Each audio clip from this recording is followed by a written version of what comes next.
Le XXIe siècle est celui des images. Elles sont partout, dans la publicité, le cinéma, la télévision, la photographie numérique. Aujourd'hui, chacun peut se sentir artiste et des millions d'images se déversent chaque jour sur les réseaux sociaux. Nous n'avons jamais été autant entourés d'images. Pourtant, ces images sont légères, immatérielles. Elles glissent sur nos écrans sans laisser de traces. Autrefois, elles étaient solides, ancrées dans la matière. Elles traversaient les siècles. Alors faisons un bond quelques siècles en arrière, à une époque où la beauté des images célébrait la gloire de l'invisible et où les livres servaient de refuge à l'âme. Partons à la rencontre des artisans de Dieu.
Je m'appelle Renaud Marlier, je suis peintre et je travaille particulièrement en enluminure depuis 35 ans maintenant.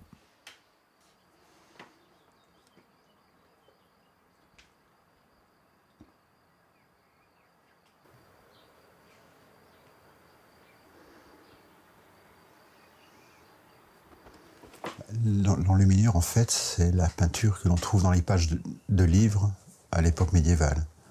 Depuis le VIe siècle jusqu'à quasiment l'invention de l'imprimerie, voire même au-delà.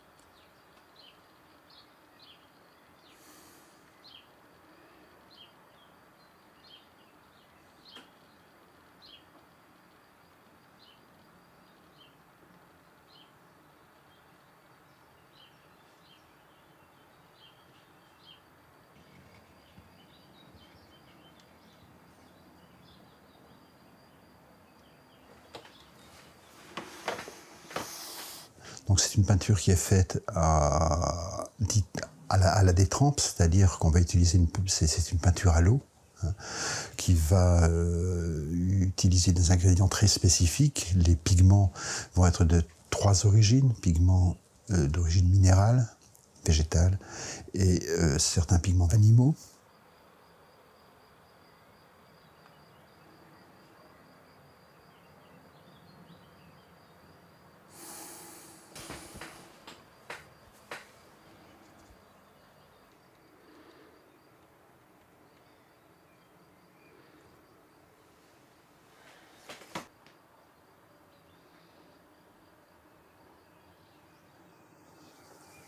Je suis en train de terminer la peinture d'une page du livre lequel, une page qui a disparu de ce livre. Alors une partie du travail, oui, effectivement, c'est de la création. Une autre partie, c'est de la reproduction. Et en troisième lieu, c'est du facsimilé. Donc quand on fait un facsimilé, on va travailler sur le manuscrit original. Et on va donc se déplacer en bibliothèque, on va faire une analyse visuelle des pigments et une analyse des techniques spécifiques que le peintre a utilisées dans sa peinture. Et donc à partir de là, on va travailler comme le peintre de l'époque a travaillé. C'est-à-dire que chez Droitier, si le peintre était gaucher, je vais faire toutes mes sorties de pinceau à l'inverse de ma sortie de pinceau naturelle.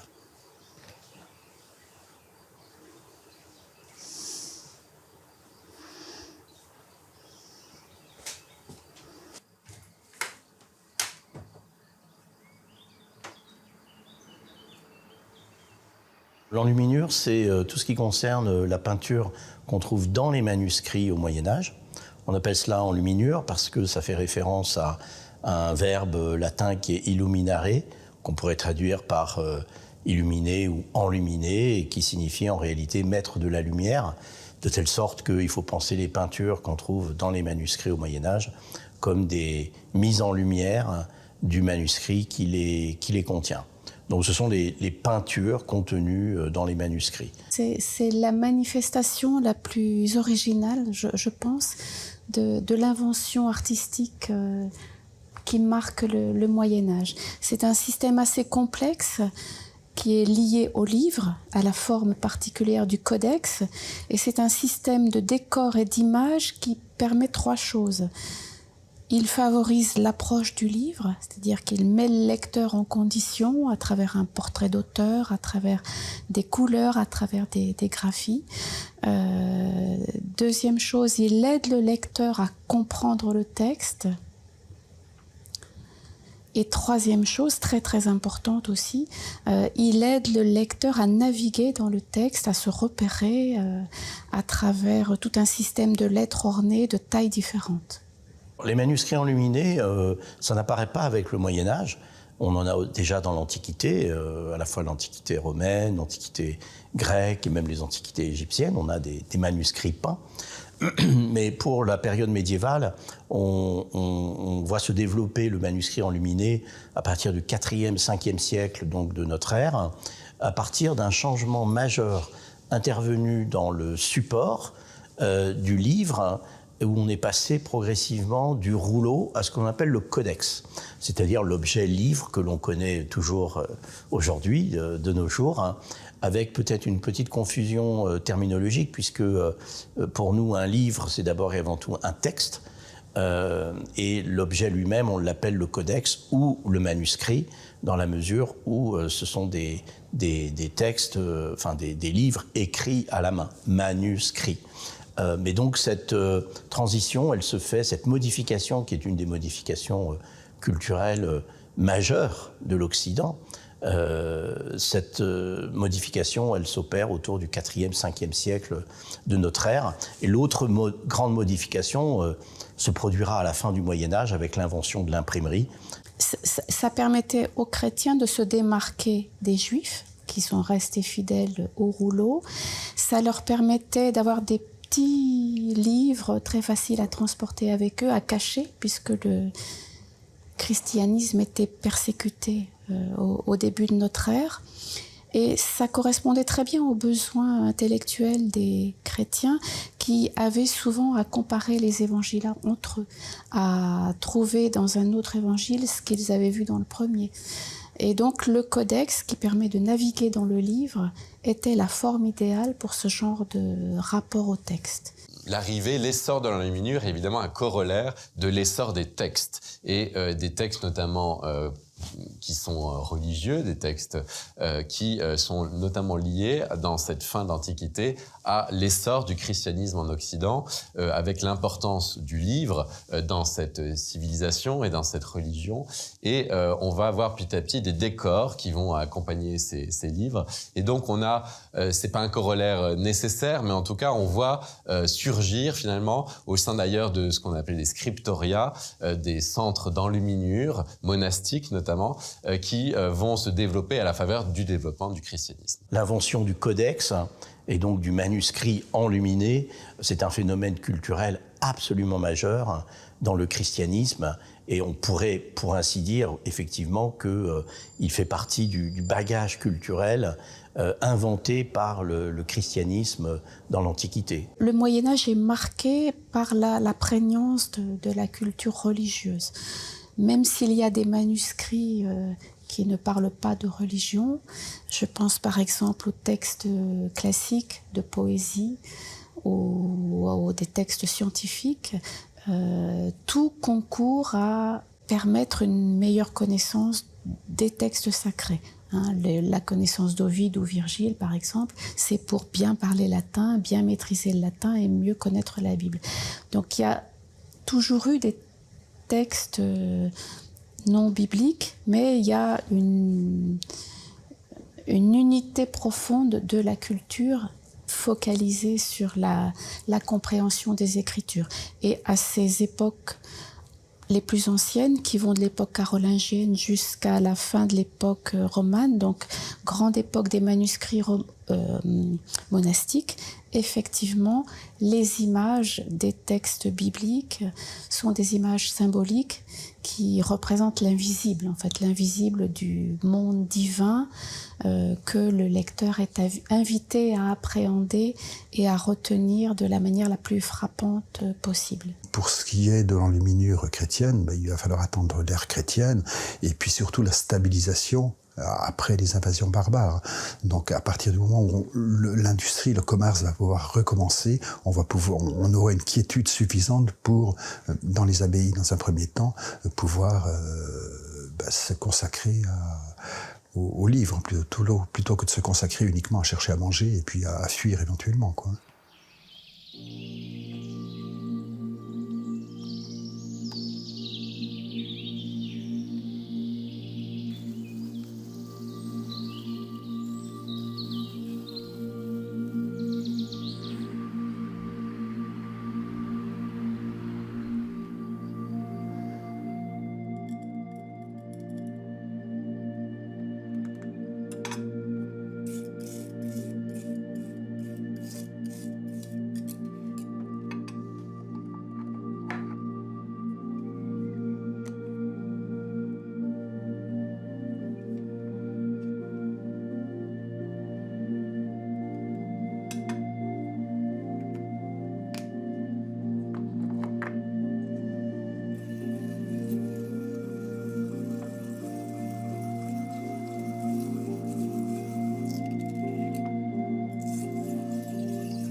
Mais là, je vais travailler un petit peu, je vais continuer un petit peu le travail que je suis en train de mener là, à l'heure actuelle sur une page du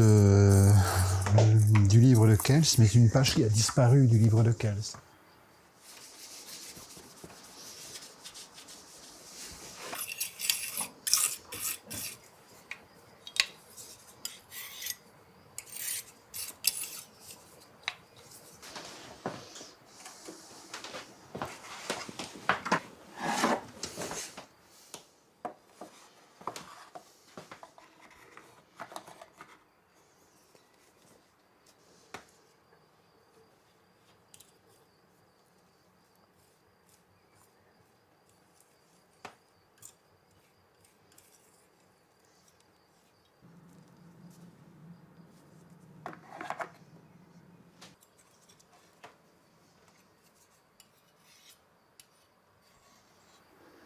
Donc là, je rajoute de la détrempe.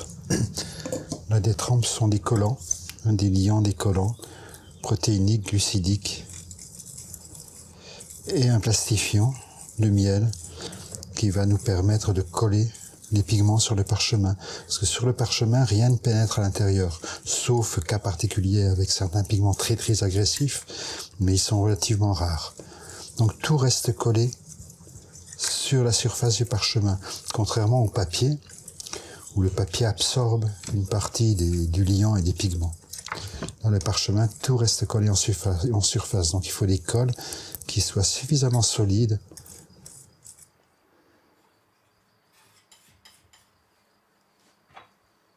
Alors l'abbaye de Jouques, c'est une abbaye qui est un petit peu particulière dans la mesure où il y a toujours un scriptorium avec des religieuses qui sont toujours actives et qui continuent à travailler l'enluminure. Alors on l'a connue il y a 25 ans aujourd'hui.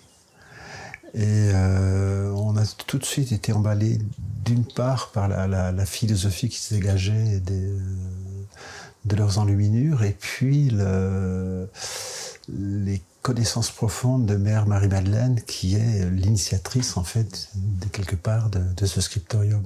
Ce qui est intéressant aussi à Jouques, c'est que Mère Marie-Madeleine a refait véritablement un livre complet, quoi, l'Évangéliaire de Jouques, où elle va retravailler toutes les enluminures, retravailler l'écriture, et c'est un livre qui, comme à l'époque, est un livre utilisé. C'est-à-dire que c'est pas un livre mort dans une bibliothèque, c'est un livre qui va être utilisé dans les différents rites de la communauté.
En fait, avant de commencer l'Évangéliaire, j'ai fait ce frontispice. C'est à partir d'une fresque de Saint-Jacques des Guérets que j'ai adaptée au manuscrit. Donc en fait, quand on réalise ce genre de choses, on s'inspire forcément, vous voyez, de modèles, d'images qui vous parlent.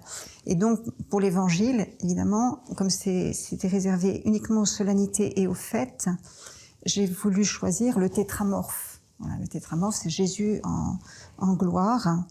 Donc, il est totalement revêtu d'une robe blanche, évidemment, d'un manteau, d'une toge, en fait, d'une toge à la romaine, hein, d'une toge de lumière dans les jaunes et les azurs, la peinture azurée. Et les pourpres, en fait, c'est les trois dominantes que vous avez dans cette représentation. Donc c'est à Saint-Jacques-des-Guérets qu'il y a une magnifique fresque dont je me suis inspirée pour la représenter ici.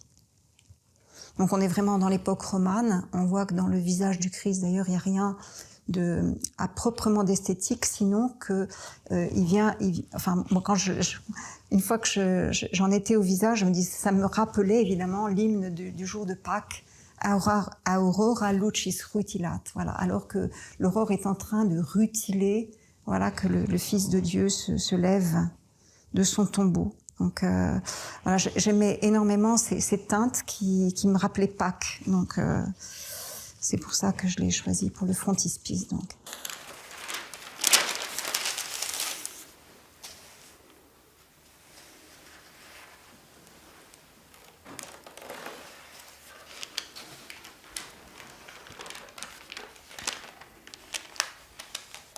L'Évangéliaire, je l'ai commencé, je crois, je me souviens plus très bien des dates, mais je pense l'avoir commencé dans les années 86. Voilà, à peu près dans ces dates-là. Et je l'ai terminé dans les années 95. Il est sur du parchemin de mouton. Moi, initialement, j'avais appris à travailler sur du parchemin de lapin, qui est beaucoup plus fin, d'un grammage beaucoup plus fin. Et évidemment, pour une portée aussi grande, il fallait, comme vous voyez, il y a une tenue spéciale. Ça bouge, hein, c'est vivant.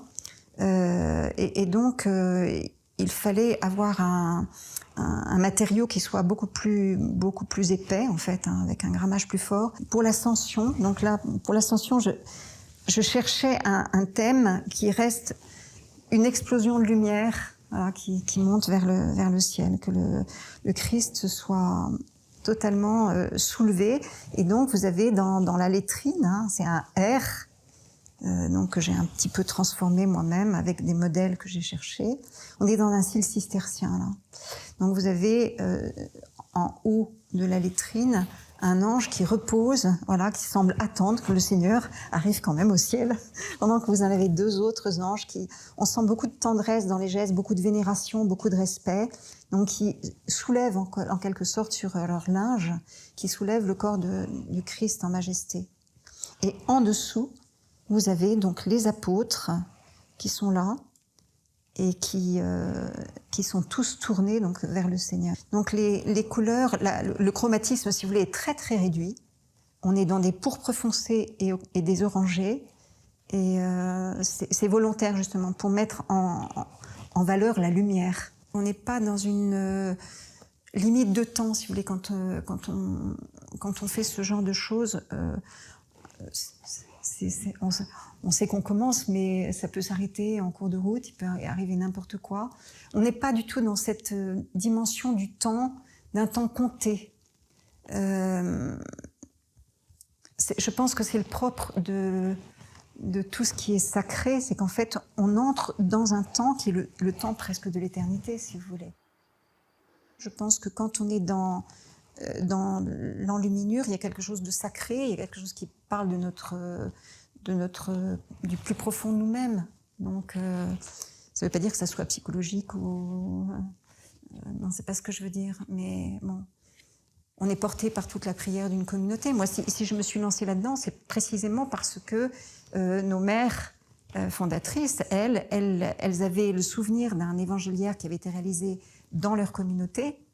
Et bon, c'était des brillantes enlumineuses, hein, nos anciennes de la rue Monsieur.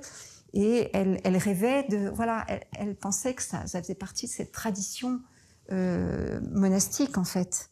Et c'est vrai que c'est très monastique parce que ça accompagne la liturgie. C'est pas simplement un manuscrit pour faire quelque chose de joli, voyez.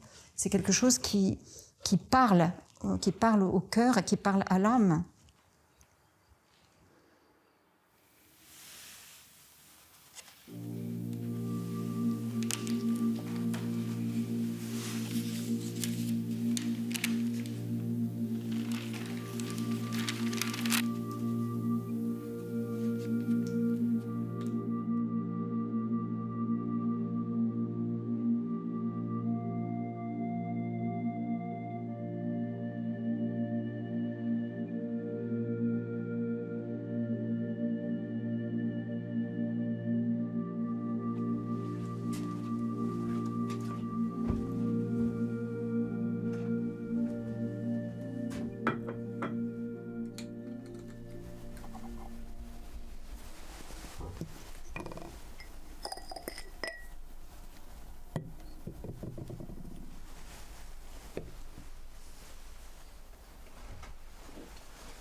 bien humidifier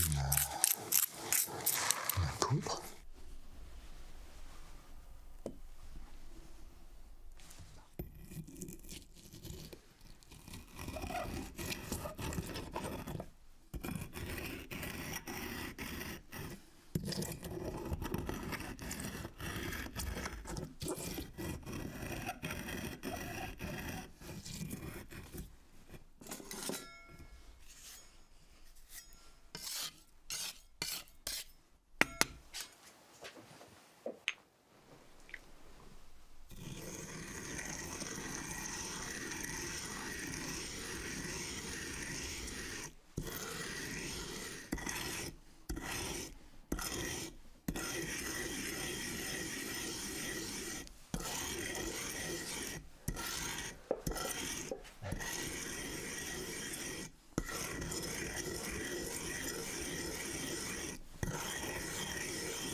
Regardez ce bleu magnifique. Donc maintenant, ce qu'on va faire, c'est qu'on va stabiliser ce bleu dans le temps. Donc on va lui adjoindre une quantité spécifique d'un produit qui permettra de le stabiliser. Cette azurite, si on ne la stabilise pas, dans le temps, elle va devenir verte. Donc on va rajouter un ingrédient particulier qui va permettre de stabiliser la pierre. Or, et c'est ça qui est intéressant, c'est que les anciens étaient des gens qui avaient une connaissance des process de leurs produits du début jusqu'à la fin. Ils connaissaient leurs produits, on peut dire même, je crois, qu'ils étaient en osmose avec les produits qu'ils utilisaient, les peintures qu'ils utilisaient, parce qu'ils les fabriquaient, parce qu'ils étaient capables de les fabriquer. Comprenez? Contrairement aux modernes, qui n'ont plus cette vision-là. Les modernes, ils vont acheter le tube de peinture au magasin et ils vont l'utiliser sorti du tube, sans même savoir, même quelquefois, ce qu'ils utilisent. C'est marqué Outre-mer ou vert machin, et ils vont l'utiliser parce que ils ont besoin d'un bleu ou ils ont besoin d'un vert. Mais ils n'auront pas cette réflexion qui fera que... Mais comment a-t-on fait pour fabriquer cette couleur? Et donc, il va leur manquer quelque chose. Cette particularité de l'artisan, ils ne l'auront pas. Alors ils seront des artistes, avec un A majuscule, ils seront contents parce qu'ils sont artistes, mais ils auront perdu le fondement même de leur connaissance, de ce qui fait leur métier.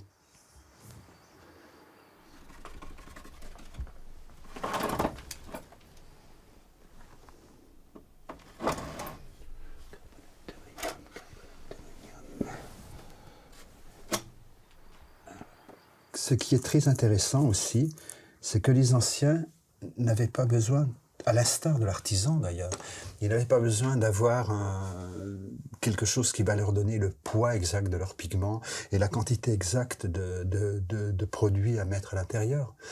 Ils savent, c'est à l'œil. L'artisan, c'est à l'œil. C'est quelqu'un qui est finalement, ce que je disais tout à l'heure, qui est tellement en osmose avec les matériaux qu'il utilise, qui sait exactement ce qu'il faut rajouter ou ne pas ajouter pour obtenir exactement, là en l'occurrence, la couleur qu'il désire. Vous savez, le XXe siècle est un siècle qui est extraordinaire. C'est un siècle prométhéen. On a l'impression d'avoir tout inventé au XXe siècle sans même se rendre compte qu'on est issu de générations antérieures à nous et que ce sont ces générations qui, petit à petit, nous a amenés à avoir les découvertes fondamentales qu'on a eues au XXe siècle. C'est bien sur le plan de la physique, de la chimie, de l'électronique. C'est l'entrée de... Mais s'il n'y avait pas eu les générations précédentes, tout cela n'aurait pas été. La raison, c'est l'anti-Dieu, quelque part. Parce que la raison, c'est réduire le raisonnement à l'intellect humain. Et ne plus transcender cet intellect. Ne plus avoir cette capacité à aller au-delà. Et on le verra dans l'image. L'image aussi, à partir du moment où il redevient à échelle humaine, eh bien, on perd au niveau de la symbolique, on perd à quantité de niveaux qui faisaient qu'avant l'image était transcendantale, c'est-à-dire qu'elle permettait à l'individu de se propulser vers le haut et puis de se dépasser. À partir du moment où on entre dans l'intellect humain, on redescend au niveau de l'humain. Et puis il y a une dégradation qui se fait forcément dans la pensée.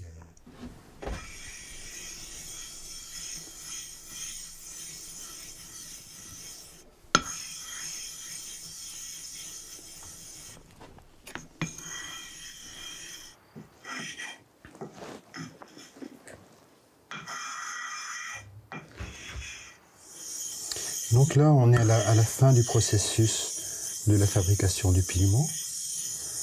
On va le laisser lentement sécher sur la pierre. Ça va prendre 1 journée, 2 journées, voire plus. Et ensuite, on récupérera ce pigment et on le conservera dans un bocal et il se conservera indéfiniment.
Ah, ça marche mieux là. Mais c'est pas du tout académique, hein, là, mon truc.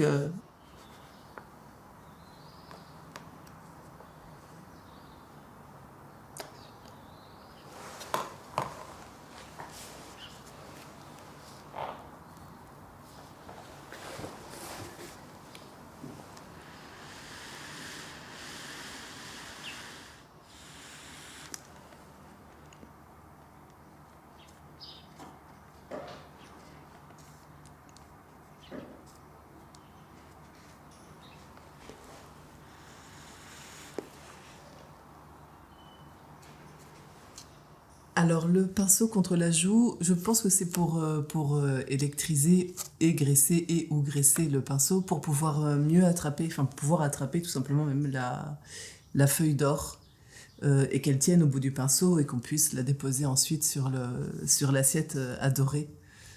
Voilà.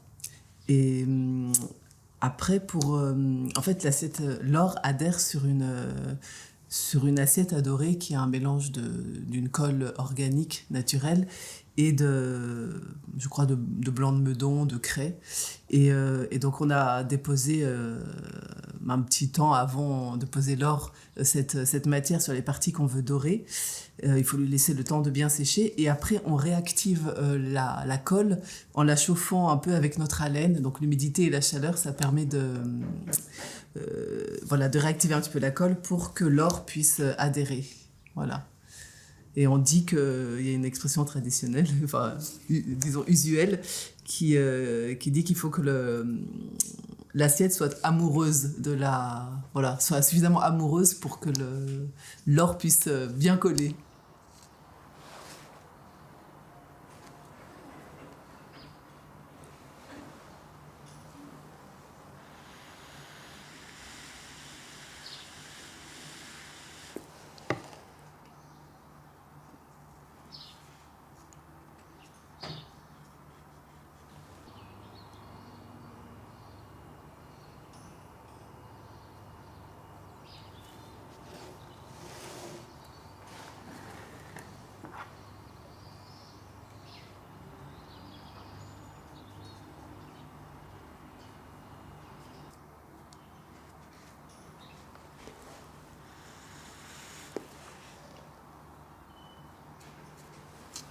Surtout que la difficulté pour vous, c'est que là, vous êtes dans du très fin, là, avec des rinceaux d'or.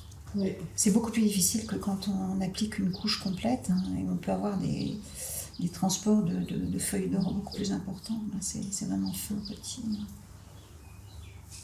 Il faut bien humecter, simplement.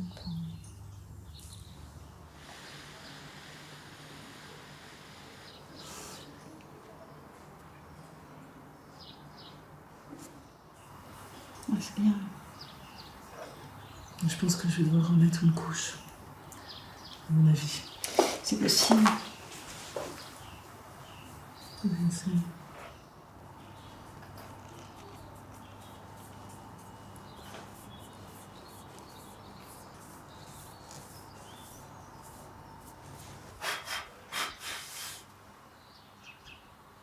Si, là, il y a des petits manques. En fait, c'est surtout parce qu'il y a un manque là, au niveau de la truc.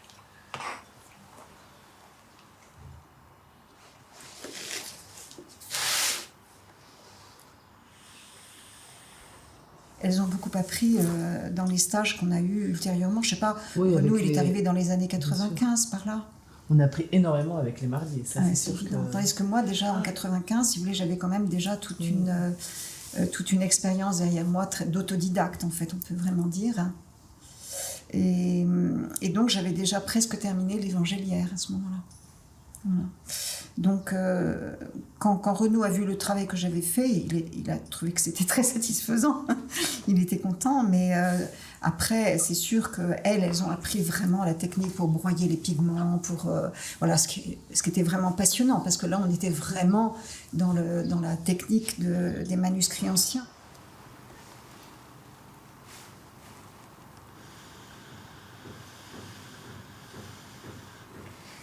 C'est la partie la plus délicate, la pose de l'or. Et on commence toujours, quand on fait l'enluminure, on commence toujours par la pose d'or. Tout simplement parce que, justement, non seulement c'est délicat, mais aussi c'est l'or qui va donner la lumière, en fait, à votre intervention, à ce que vous allez réaliser. Donc, c'est capital, si vous voulez. Et en plus, si les parties qui jouxtent l'or sont déjà peintes, l'or risque d'adhérer aux parties peintes à cause du liant qui contient forcément une partie un peu collante. Donc ça permet d'avoir des parties à peindre bien nettes et pas de problème de fusion des matières. C'est un cobalt? Non, c'est un bleu, genre Céruléum? bleu Paris, vous voyez. Enfin, je pense que c'est un bleu qui se rapproche du bleu des manuscrits, justement, Oui, gothiques. oui. Je serais tentée Mais c'est vrai que d'essayer ça. l'outre-mer, c'est gothique. Hein. Le podzol qui est un peu orangé, je sais pas, faire un mélange, mais il faut le travailler avec un rouge.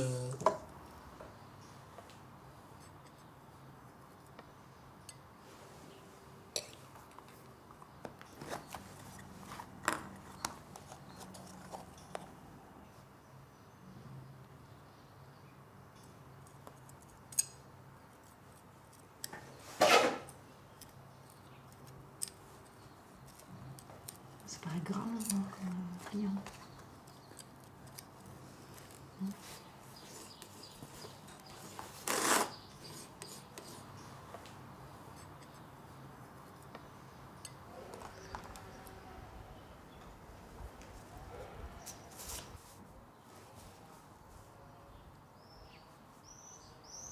On ne cherche pas du tout en soi une esthétique artistique, si vous voulez. C'est pas ça notre but. Nous, notre but, c'est vraiment de faire un travail monastique. Donc même s'il y a des commandes qui nous viennent de l'extérieur, et tant mieux, des Gracia, ça veut dire que les gens s'intéressent aux manuscrits, s'intéressent à l'enluminure, mais c'est toujours quand même dans une dimension de prière qu'on travaille, vous voyez. Pour ça qu'on a besoin de silence, on a besoin de s'organiser, de se préparer. Et effectivement, ça se prépare surtout pour les travaux où on va être plus dans l'inspiration, vous voyez, dans la recherche, ça va se faire énormément quand même dans la prière et dans la liturgie, qu'on puise vraiment notre souffle. Voilà.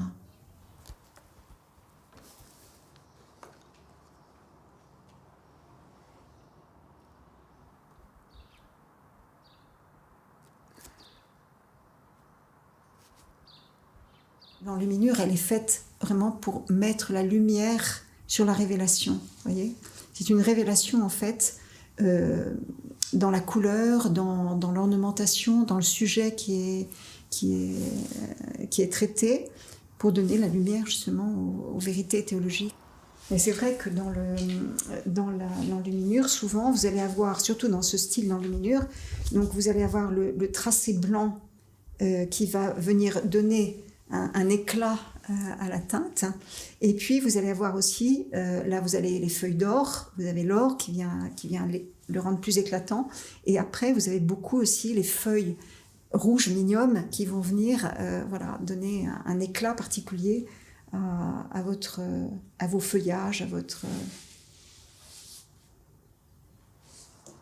Alors là, avec ce genre j'allais dire d'écriture, parce que là on est dans le Moyen-Âge vraiment, le Moyen-Âge, 13e siècle à peu près, 13e, 14e siècle là, ici, on procède de façon très différente des manuscrits plus anciens, où souvent l'enluminure, même s'il y a beaucoup de rinceaux, hein, tout à fait, hein, c'est pas, mais c'est plus... moi, je pense à des pages dans la lettre ornée, normalement, où vous avez la figurine ou l'ornementation qui est plus mélangée dans le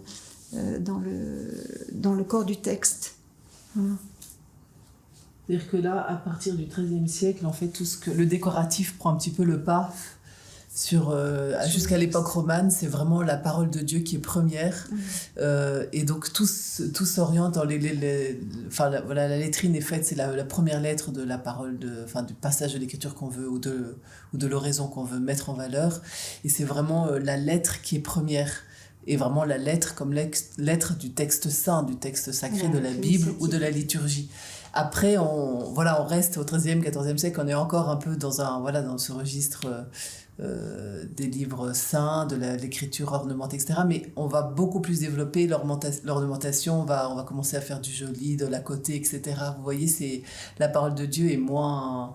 Enfin, c'est toujours le centre, évidemment, mais voilà, l'aspect décoratif, etc. prend un peu plus d'ampleur.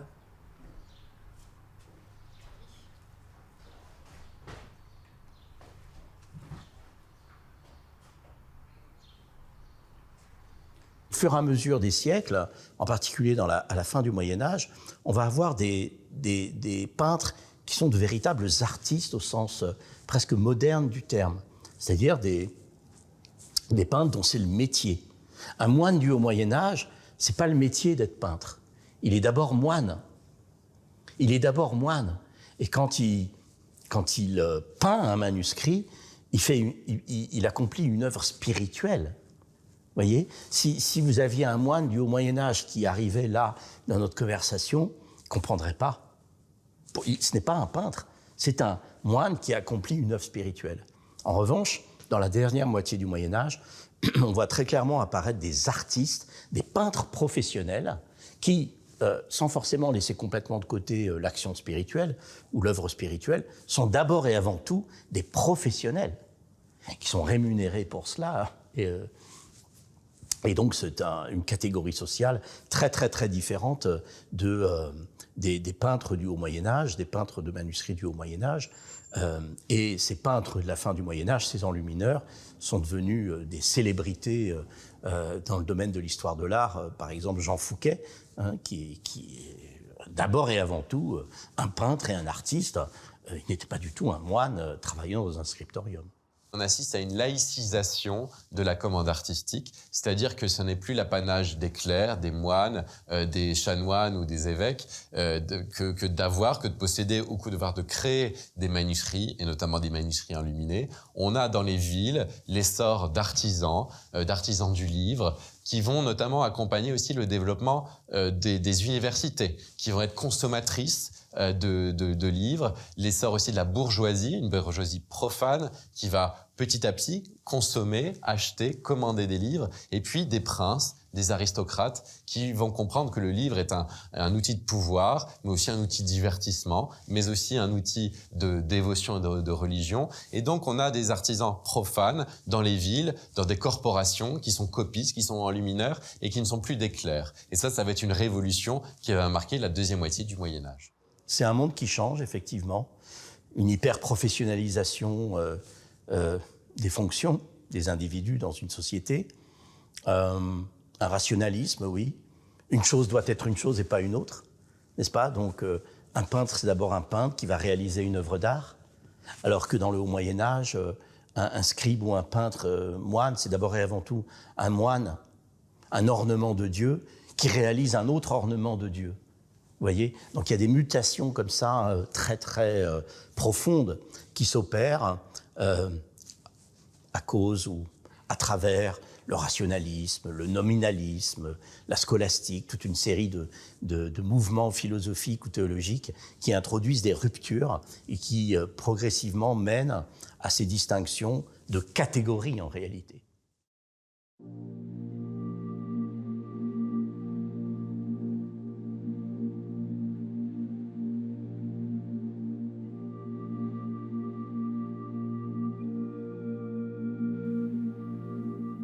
L'enluminure, qui a traversé les siècles, nous rappelle que les images n'ont pas toujours été éphémères. Elles sont des traces durables, gravées avec soin, destinées à traverser le temps et à porter un message au-delà des générations. Chaque manuscrit enluminé porte en lui une lueur du divin, une lumière doucement captée pour célébrer le mystère et rendre hommage à l'invisible. Aujourd'hui, à l'ère de l'immatériel, où les images naissent et disparaissent en un instant, cet art ancien nous invite à ralentir, à redécouvrir la patience. Il nous montre l'importance de chaque geste, de chaque détail minutieusement tracé à la main, comme une prière silencieuse.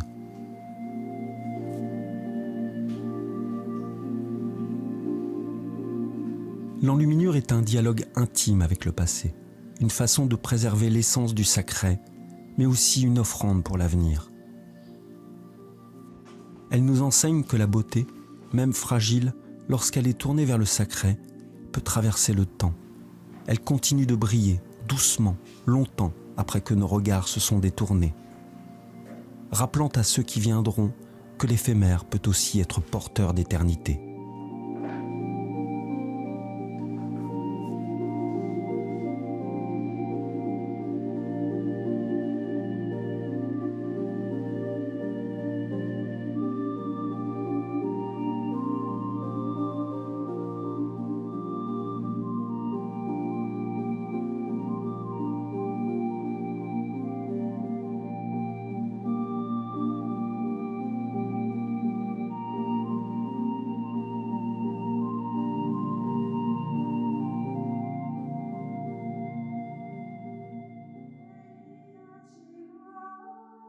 La beauté est complètement intrinsèque à l'humain. L'humain ne peut pas se développer hors beauté. Alors c'est effectivement ce qu'on voudrait nous faire croire aujourd'hui, hein, mais c'est pas possible. La beauté, c'est ce qui construit l'humain. Vous enlevez la beauté, vous enlevez l'humain. Vous enlevez la nature, l'humain périclite, et puis... Donc oui, l'enluminure, c'est la recherche de l'image et de la beauté dans l'image, l'utilisation des couleurs de plus en plus chatoyantes, l'utilisation de l'or, tout ça, oui, c'est cette beauté. Cette beauté, c'est la préfiguration sur terre de la beauté céleste, de la beauté divine. C'est une petite image du paradis, quelque part.